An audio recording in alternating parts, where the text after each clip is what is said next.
Hallå, jag heter Edison Hatter och jag är med Mike Proposio, Greg Catolo. Ray, välkommen! I had a dream like this once, and then when I woke up, my bed was just a pool of sweat. So this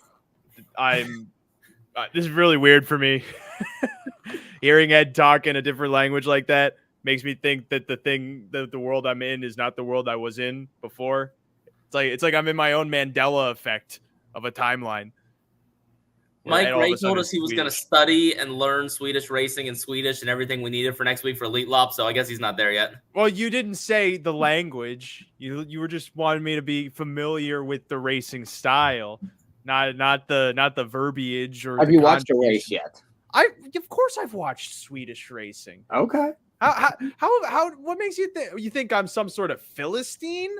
Can you name us? I'm going to set number 3. Can you name us 3 racetracks in Sweden? Solvalla, okay. Yep. Abbey, yeah, Obi. Sweden Downs. I'm glad I almost said 2, but I'm glad I said 3 because I figured you come up with something other than Solvalla. But yeah, so like I'll be ready to go, but this isn't even about that. Like that's a different show that you're already promoting right now. Well, Mike, we should promote it, and we're going to talk through this in real time. But I guess so next week. We're going to have several things while I am overseas. We are going to, actually, before I go overseas, that's coming Sunday, will be a show out, you, me, and Thomas Fenson just kind of previewing. Obviously, last year we did a great preview show. That's a good one to go listen to if anybody's looking to get some Elite Lot prep, but we'll do a little bit more of a show like that, you, me, and Thomas. Sunday before I go overseas, sometime Wednesday, Thursday-ish, it'll be published at the end of the week. I'll be on PTF show, obviously. We'll do some discussing of races. Gosh, I hate being on camera when we have to see Ray. I'm just getting camera ready, so just keep talking. We will do the show with PTF. We'll provide some thoughts there, and then really looking forward, Mike, to the live stream we're going to have Friday late afternoon when I get back from the track in Solvalla. It'll be 8 or 9 o'clock in Sweden, 2, 3 in the afternoon here in the States. You, me, Thomas, hopefully we'll be able to include Ray learning enough stuff, and we'll be able to really handicap some of the weekend's races. So really looking forward to another great Elite Lop weekend, and obviously looking forward to an excellent time in Sweden. Yeah, lucky you that you get to go. Maybe they'll invite me one of these years, but you get to go over there and do TV. But last year was awesome. You got great interviews over there. We're able to spend a lot of time doing TV. And so we're going to do that final answer show. So you get the final answer show for Derby and Preakness from the Thoroughbred guys. Well, the Harness Players podcast is going to give you final answer show for the Swedish racing and their biggest race, the Elite Lop. So last year it was phenomenal. Really, really great race. The crowd over there is fantastic. And the fact that you're over there getting information for us, if you followed the podcast last year, lots of great information. We have Thomas Fenson giving us fantastic tidbits about horses and shoeing and different connections and things like that. So there is so much to get. And if you're interested in this racing, and if you're interested in harness racing, you should be interested in this because this is their Derby over there. You have to get on and check out all the Swedish coverage for next week. You won't be disappointed. Well, sorry, Ray, I got to continue to have fun with this. Give me 5 trainers or drivers in Sweden. Okay. Marcus Nicholson, Frederick Magnusson, Hans Ober'n. There's definitely a Lars Olvej. I know that. Was that 4? So I got one. Well, I got one more. At least a Bjorn Goop and Urian Kielstrom. Jerry Reardon. Everyone is familiar with them. I want the people who are listening to think of some of the smaller players because those guys get their names out there all the time. It's rare that you actually get to talk about Stefan Niklaus. He's had a pretty good career over there. Just in some of the fair racing that they have. I was going to say to Mike's point, it doesn't matter. Forget if you even like harness racing. If you're a guy who likes big pools, you should care about Swedish racing because the pools are there and that should be enough for you to figure out why you should learn Swedish racing. Because you look at so many betting opportunities in North America. Sometimes the pools are eeny bitty. They're like kiddie pools. Sweden is full size adult pools with some of their racing. The win pools usually are pretty big. The exotic pools are pretty big. And, it's like they say, wherever the money is, you should follow. That's a good point. Between ATG with obviously the Swedish and Scandinavian racing and the PMU regarding, French racing, French harness racing and Swedish and Scandinavian harness racing have bigger pools than a fair number of our North American thoroughbred tracks each and every day. So, I mean, if you're chasing pool sizes, it's definitely worth getting involved with. But a lot of content we'll have from Sweden next week. I don't think we're going to have a proper Harness Players podcast next week as a result. So that's why this week we'll come on and hopefully give you a couple of handicapping selections, a couple of thoughts, and we're really going to dial in on Friday's racing. Friday, May 17th, we're going to go to 3 different places. We are going to go to Western Pennsylvania. We are going to go to Ontario, Canada, and Baltimore, Maryland. And yes, that means we're going to discuss a little Preakness weekend action, bonus coverage at the end. But let's start, I guess, in order of our day. We're going to start at 12:45 out at Hollywood Casino at the Meadows. Regarding our coverage for the Meadows, long term, Mike, we're going to have a lot to look forward to this year. Hopefully, discussing again towards the Adios, some of the big stakes out there, the Courier and Ives through June, some of those Sire stakes, the Arden Downs towards the end of the month, the Adio Volo in July, and hopefully once again this year, you and I and Kevin Ploucher were on site last year. Hopefully you, Kevin, we'll see whether or not I can find a plane out there. We'll see if Ray can't hitchhike his way out there. Maybe someone else will join the mix, but should be some good coverage again this year for the Meadows. Yeah, I can't wait till I'll be out there. Kevin and I were there on Derby Day and did some coverage with Jeff, and so we had a great time there, and we're always kind of jumping in at the Meadows and giving some analysis. Lots of good racing there, and we hope to continue the relationship this year. I'll definitely be there Adios Day. I know Kevin will be. Apparently Stan is very itchy in the background here, so if don't mind the dog. Ray, will you be able to go? Ray, there's certain Do I need permission? What? There's certain tracks that I realize that you never go to, so we should probably just put out there. Where are you banned from? Are you allowed at the Meadows? Like, no. Why would I be banned from any track? I'm allowed at every single track. That I just choose not to go to certain tracks. Like I choose to not go to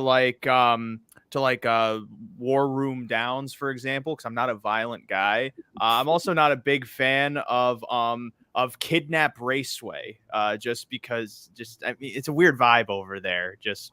You can kind of guess. I'm on occasion going to Looting Downs. I'll admit to that at the very least. What about the Tucson Greyhound track?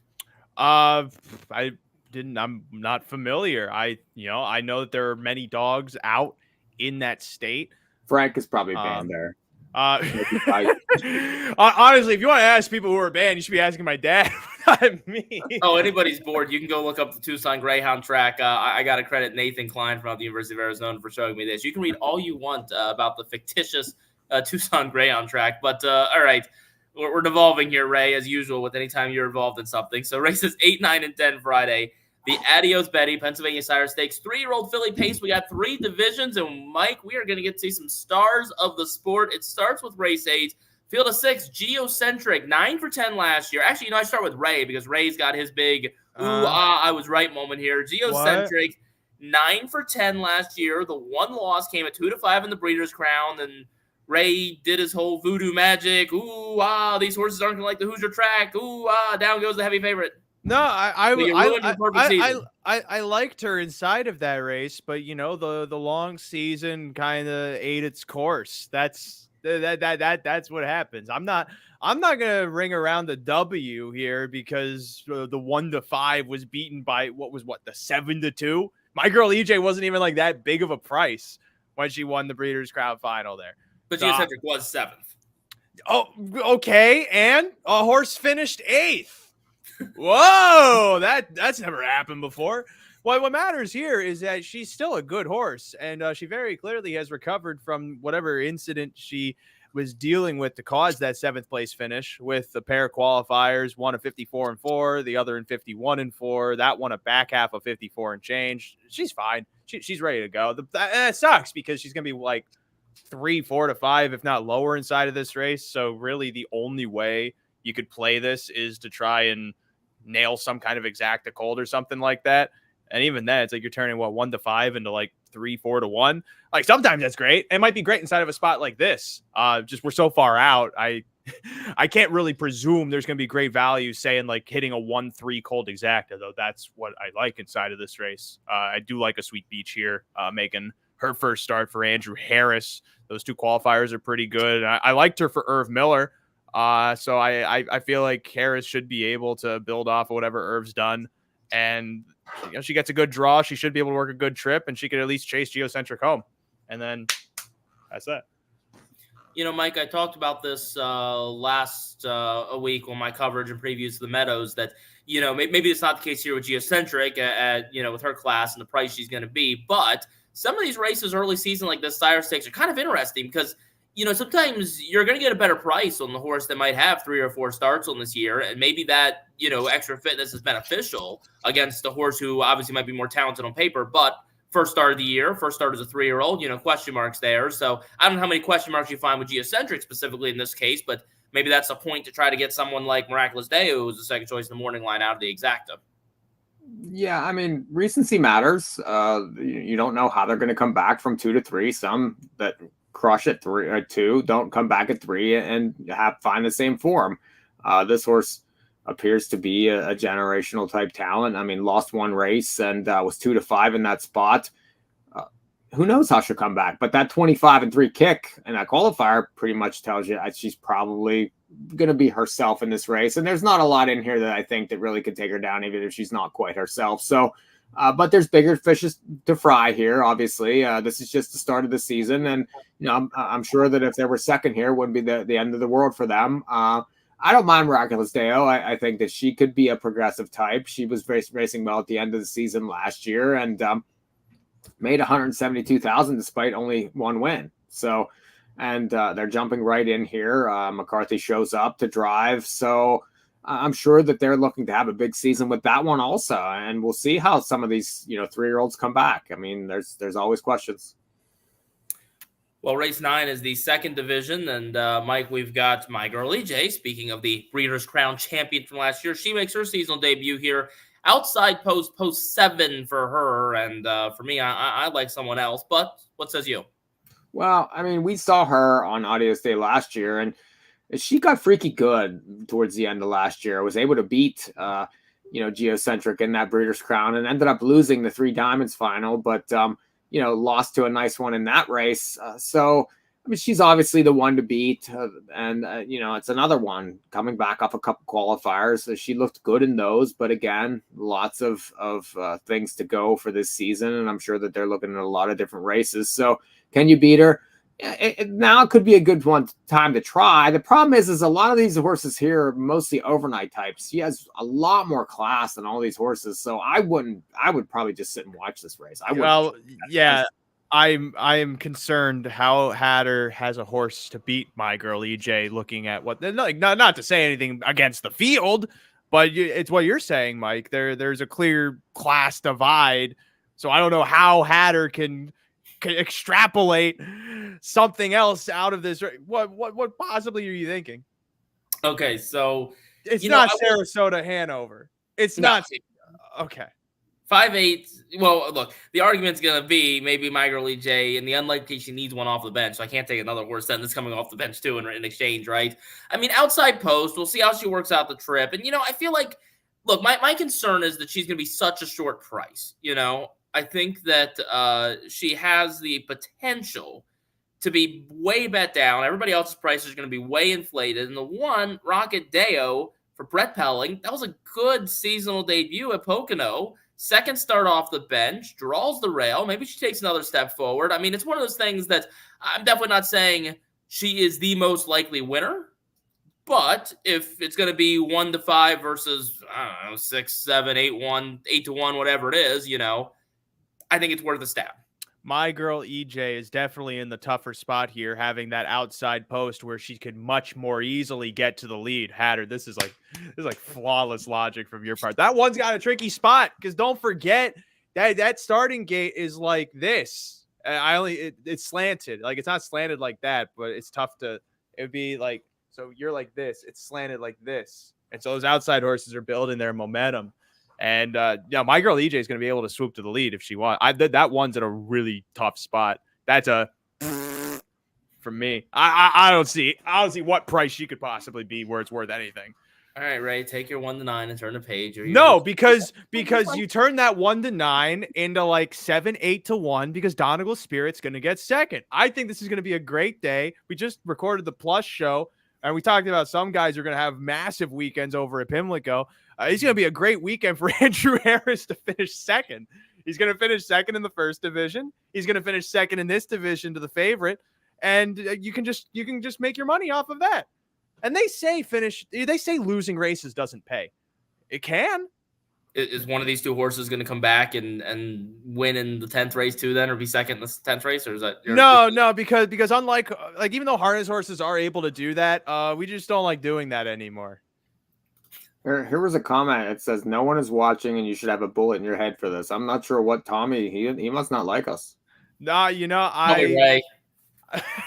Yeah, I'm live commenting during the show just to try and punch up the numbers.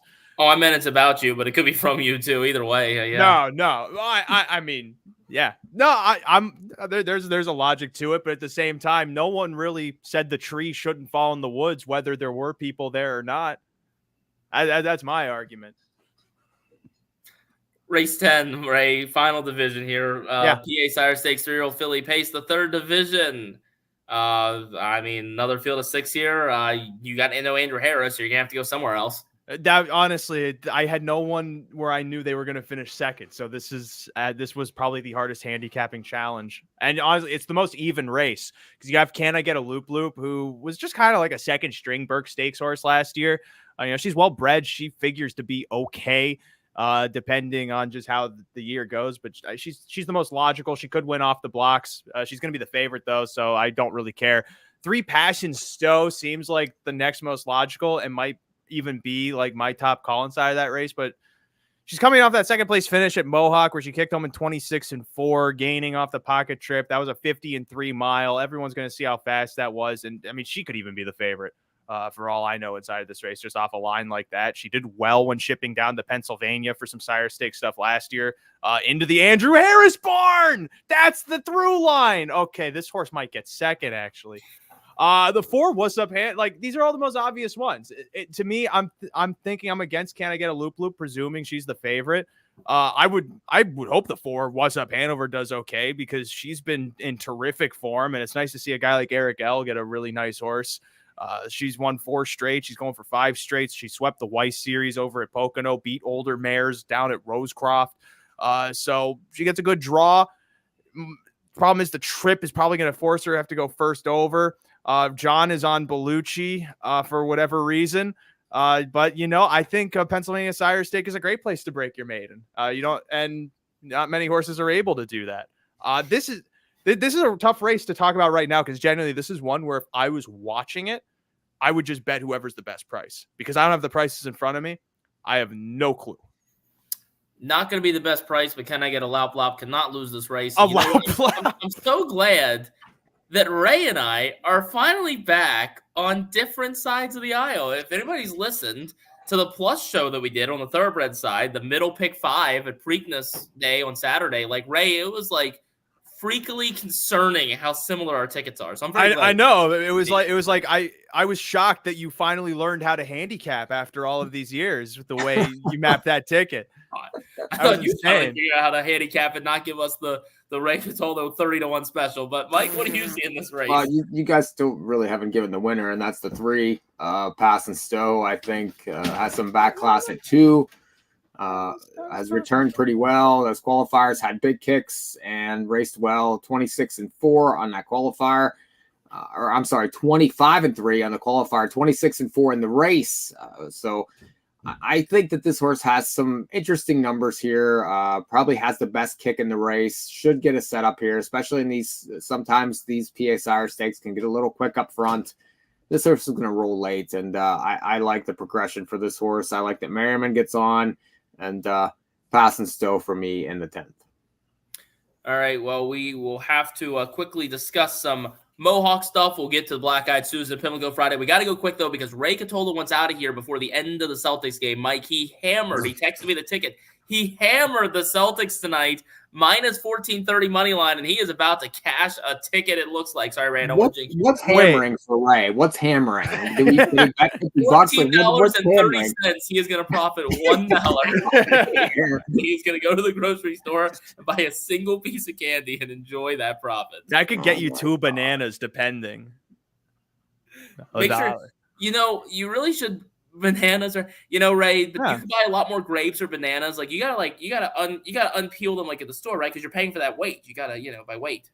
Well, no, because then like the innards are touching all the stuff from the germs and things. Cut the stems off, at least do something.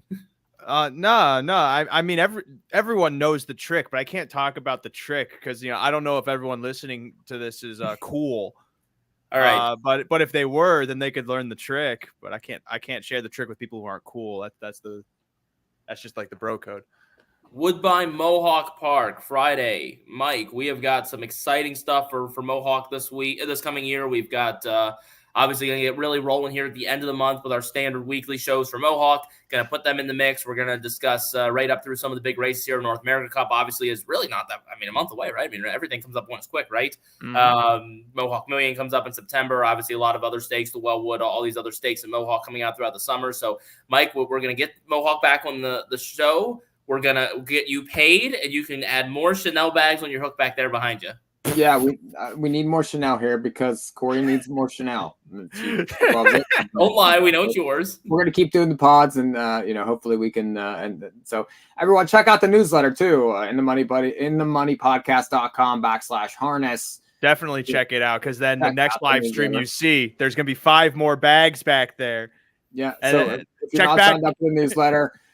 Check that out, and lots of great coverage from Mohawk. I can't wait for Mohawk to come back because that's where I do all the picks on whopicks.com. Actually, I'm only doing 2 days a week right now because we get some guest handicappers for Friday. Kevin Plotcher does Thursday.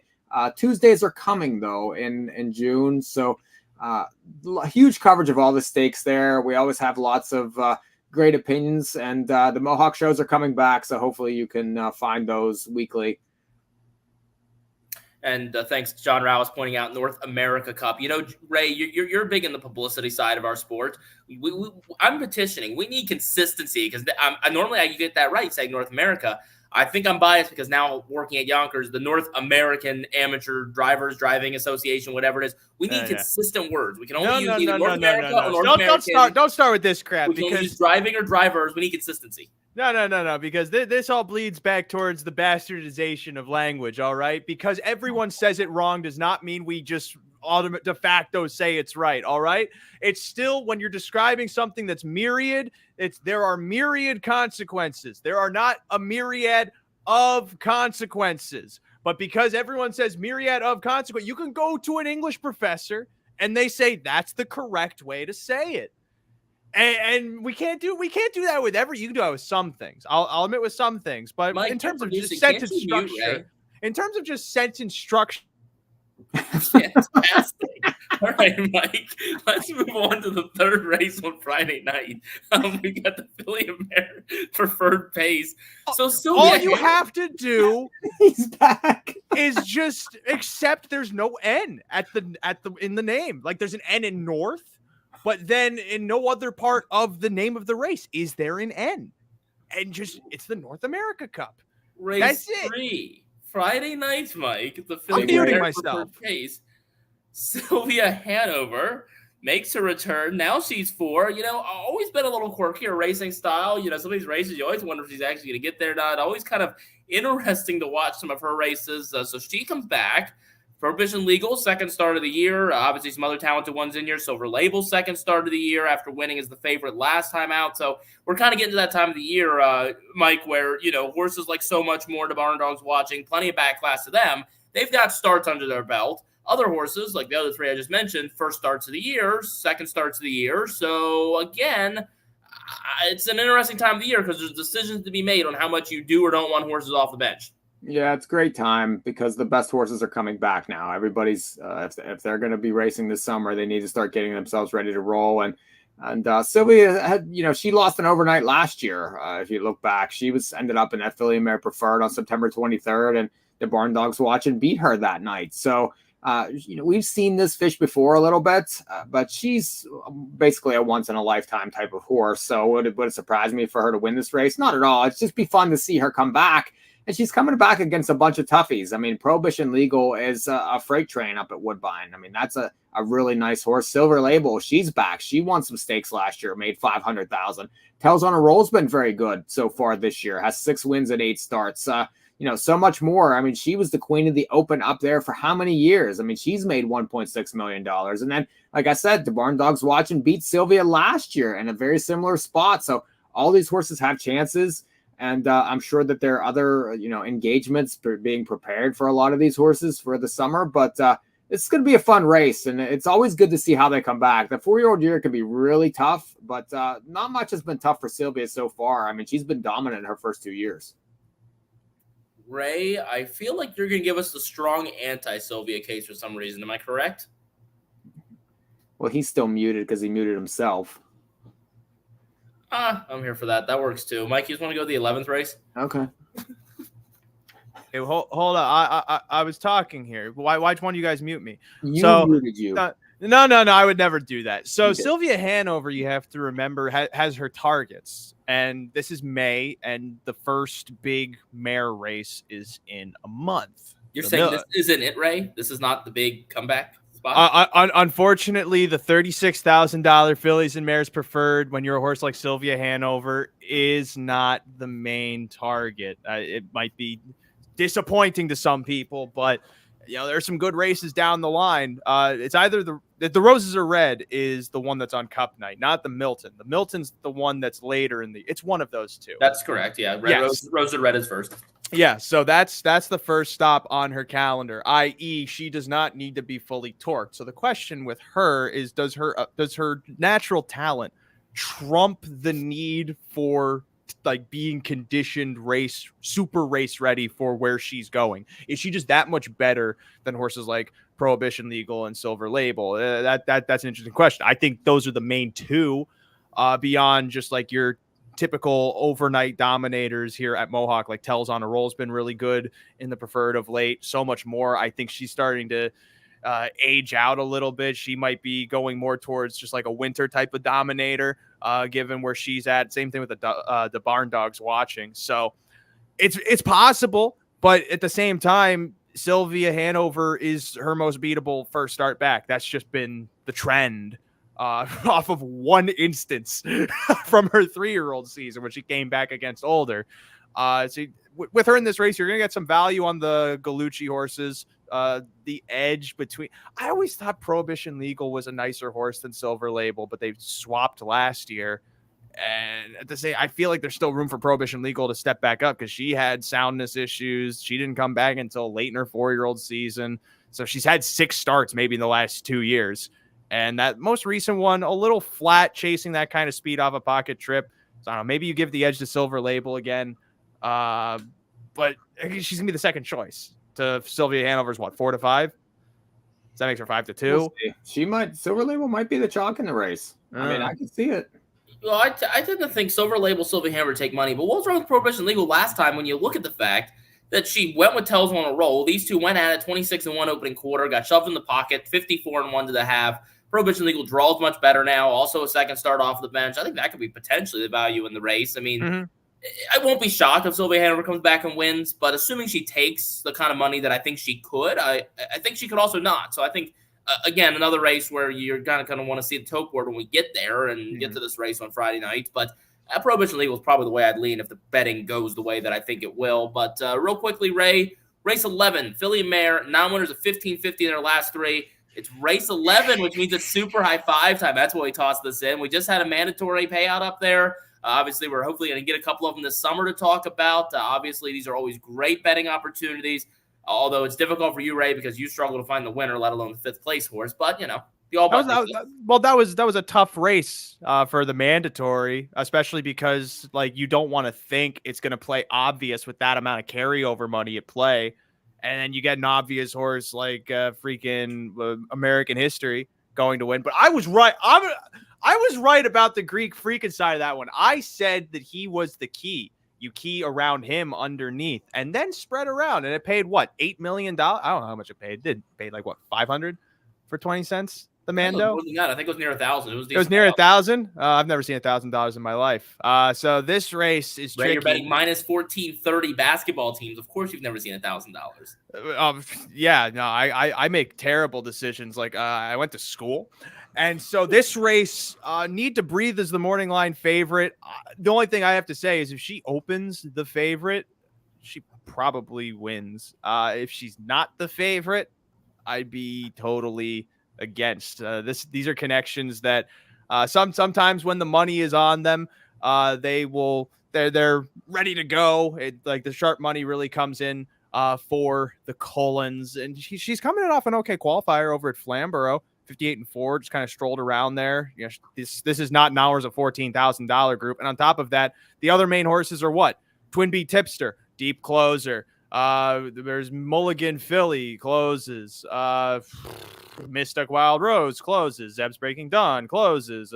Take Your Breath Away closes. This race is loaded with like no speed, so Need to Breathe theoretically doesn't have much to contend with. But similarly, that's why I like a horse like the 4 Mending Fences underneath. I think this horse is going to be a big long shot for Meg Crone and Anthony Hahn, even though Louis was in this hooky. I love these types of horses that have okay miles on the smaller track. She was second 3 starts ago inside. Oh, is that what I look like? That's awesome. This is the type of dude betting Flamborough at 10:34 p.m. on Saturday. Let's go. That honestly, that's a vibe. That's a textbook vibe. I think that would be the guy who's like on TV and you see him just going, this next race, I think the 5 horse really stands a good chance. If this is not just me at Oak Grove, if I'm being honest. There are fans everywhere. Mike, there is a new Ray Catola fan club going on. I love it.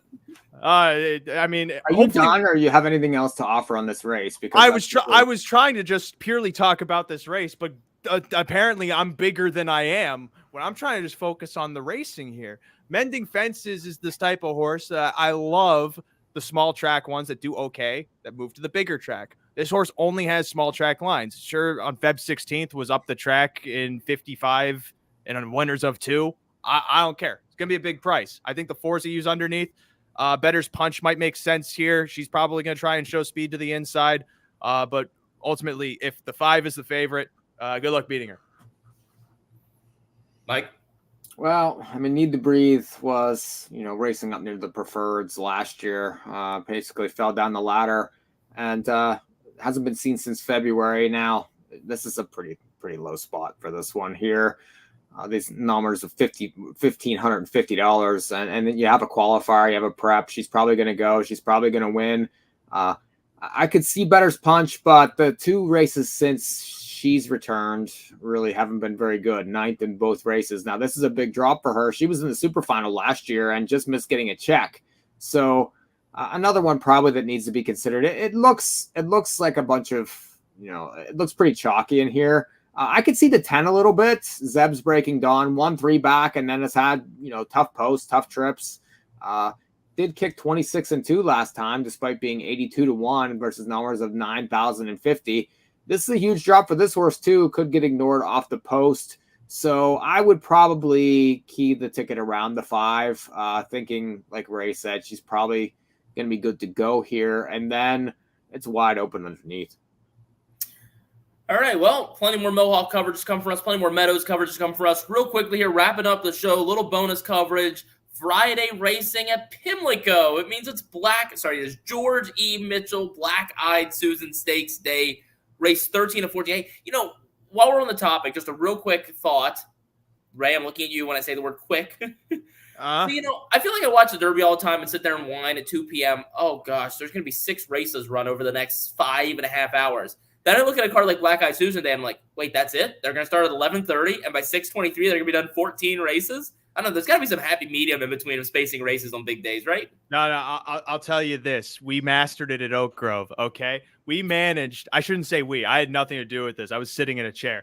They at Oak Grove managed in 1 hour to run 6 races because the weather couldn't race on track with the lightning. And then they had 1 hour of sunlight left because there's no lights. And so they were able to fit 6 races back to back in the course of an hour. I think that's how we should do it, but like 12 races, get them all done in 2 hours, and then you can go to the grocery store and go home to your wife or husband. Ray, when I was setting post times last night at Yonkers, and I just saw that Oak Grove was over 90 minutes over post time dragging. So that's when I figured, okay, they got to be in a weather delay. I pulled it up. Okay, that's the case. This was like 7:40. I know darkness there was like 8:45 or whatever. Well, yeah, but it's also Central Time. 8 o'clock. So race 7 is where you started your delay. 8 o'clock, I went on my phone and I see race 9 is off at Oak Grove. And I was like, oh, okay, so clearly they've canceled, right? They're just going through the app went through the process canceling. And then I pull up race 8 and I'm like, there's results. They not only are resuming racing, they got through 3 races this fast. Yeah, no, and see, it's ideas like that make that people don't realize. Oak Grove is true, like it is truly the next tier of harness racing. The next everything else it can't compare. It's the next generation of where everything is going. This version of Harness Players Podcast is not sponsored by Oak Grove whatsoever. It's not. I don't even have to say anything about it. I'm just still damn impressed that it happened. But Mike, this pains me to say, but we got to give the people what they want. And the internet right now is having this love affection with Ray Catolo. So if they want more Ray Catolo for some ungodly reason, Mondays and Tuesdays, 4 p.m., go watch the Oak Grove feed. You don't even have to worry about Mike and I. You can listen to all the Ray you want. More Ray is like having more cowbell. Like you got to have more cowbell. I guess sometimes it's just I don't know. Like I could be me all the time. Because I feel like on big days when we're also looking at this as degenerate gamblers and deeply invested horse people. You might be. Speak for yourself, okay? I think Preakness Day, the music, everything else with one. It's okay to keep other people's attentions, but I think that's part of the problem in general. That obviously. Horses, Lasix, warm-ups, especially harness racing. We can't run them off 10 minutes every single week, but I do think we have this difficulty trying to keep people's attention spans, and especially at home on Derby Day. I mean, I don't know. I can't really speak for non-horse people per se, but if they're watching the Derby broadcast, are they really interested in sitting 90 minutes between races on Derby Day? The big days are long days now. It's hard, to get through. Sometimes it's 6, 7, 8 hours even. Derby Day started at 10:30 in the morning. They didn't finish until I think they raced the last race at 8 o'clock at night. So, I mean, and I've been to the Derby. They're long days. So I get it for TV and things like that, but not really a fan. I wish we could speed it up. I don't want it dog track fast, but I wish we could speed it up a little. Yeah, think of Derby Day versus Black Eyed Susan Day. Derby Day starts at 10:30. Last race was 8:45, and that is 14 races. Black Eyed Susan Day, 14 races, 11:30 first post. We're going to start an hour later. Last post, 6:23. So finishing 2.5 hours. That's 3.5 hours difference between those cards with the same number of races. That's incredible differential. But anyway, our order of business is discussing the 13th race on that card that's going to go postward just before 6 o'clock. Black Eyed Susan Stakes 2024. Ray Catolo, Torpedo Anna. Does she get the second leg of the Philly Triple Crown? I mean, if at this point, if that's your question, we're sending out a search party for Torpedo Anna because no one has any idea where she is. She's not in the Black Eyed Susan. So Ed Hatter needs to know where she might be. Do you have a number you can flash? Can we flash Ed's number on screen right now? So if anyone sees Torpedo Anna, they could just shoot him a text, give him a call. Mike's working on that. Mike, maybe just mute Ray and give us your pick on the race. No, go ahead, Ray. Give us a pick quickly. No. It's very clear. It's very clear that no one wants my pick. No one wants my Black Eyed Susan pick. That's okay.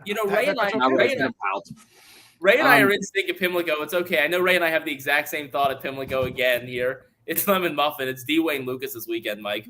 That's who I like, Lemon Muffin. If you go to In the Money Plus and if you're subscribed to In the Money Plus, you can get trip notes from the Derby and the Oaks from Justin Christine, who does fantastic work there. So just another nice little perk if you're looking at Plus. He did trips for the Derby prep races on In the Money Plus. Well, he did trips for the Derby and the Oaks. So this is a long way to say that Lemon Muffin, if you read that trip note, had a brutal trip in the Oaks. So now, D. Wayne's right back in the Black Eyed Susan. This horse was able to win the Honey Bee at Oaklawn on February 24th. Then ran into Torpedo Anna the last 2 times. Well, she's not in this race. She would crush this race. I do like Lemon Muffin coming back. And you get Pratt on board now, which is a huge jockey switch. And I do think she really could be tough in that Black Eyed Susan. I have to give my Black-Eyed Susan pick in spite of Ed at this point. And Hatter, I want you to know that don't question anything about this. This is certain. As a matter of fact, everyone watching, this is the first guarantee a tout will give about any horse race in general. None of these horses are going to win. And that's because Muth is going to enter the Black-Eyed Susan. God. They scratched him out. They scratched him out of the Preakness so that they could take the better prize, which is the Grade 2 Georgie Mitchell Black-Eyed Susan Stakes. Book it. I would love to ask Ray a gender-related question, Mike, but we would like this show to be nice and PG for our audience out there. So I'll ask Ray the YouTube comment instead.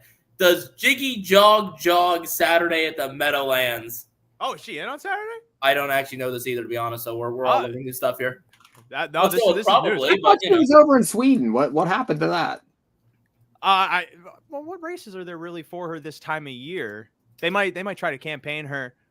Oh, the Cutler is this weekend. Oh, Cutler. Yeah, Cutler. That's right. Yeah. Oh God, honestly I couldn't name a single male trotter that would be able to beat Jiggy Jog. Let's see. This is impressive. We're gonna have a real time look at this race because we're all learning this for the first time here. So the Cutler field. You know what's even better? Oh, Mike, we should learn. Oh, hey, we're gonna learn new stuff every single day on this thing. I think I can share a screen. Correct? Yeah. All right. Cool. Be able to. Let's we're going to share this field, and we're all going to sit here and handicap this in real time for a couple minutes. This is impressive. It doesn't need a couple minutes. It's Jiggy Jog. You watched all of these horses race last year. Oh, but how are any of them going to beat Jiggy Jog? I'm still counting on Asteroid at some point to choose to wake up here in North America and get back to some of his form we've seen in Scandinavia. No. Unless in the score down, he looks like a totally different horse. Wasn't it the Cutler a couple years ago where Venerate? No, Ray, what was your favorite horse of all time? I'm blanking the Oka horse. I'm forgetting all of a sudden. Oh my nah. Ecurie. No. Ecurie was beaten by the other thing that was the greatest of all time by Oka, right? And then 18-1 upset. This could be the moment for Asteroid to get Jiggy. Yeah, that was a Raja 1. Raja 1 gets Ecurie. This could be the opportunity. It sounds like revisionist history. I'm pulling up the press kit. Regardless, that is our field there for the Cutler. Good thing we mentioned that the Meadowlands. That's the 11th race on Saturday nights, and actually a pretty good card in general. Obviously, we're getting to that point of the year there at the Meadowlands where there's a lot of stakes horses, a lot of them in. John Rallis is saying Jiggy Jog will crush, so that's always good information for us to know from him. But so this is the one time where I'm saying John is right, because John is usually always right, but he's especially right when it comes to Jiggy Jog. Oh, right.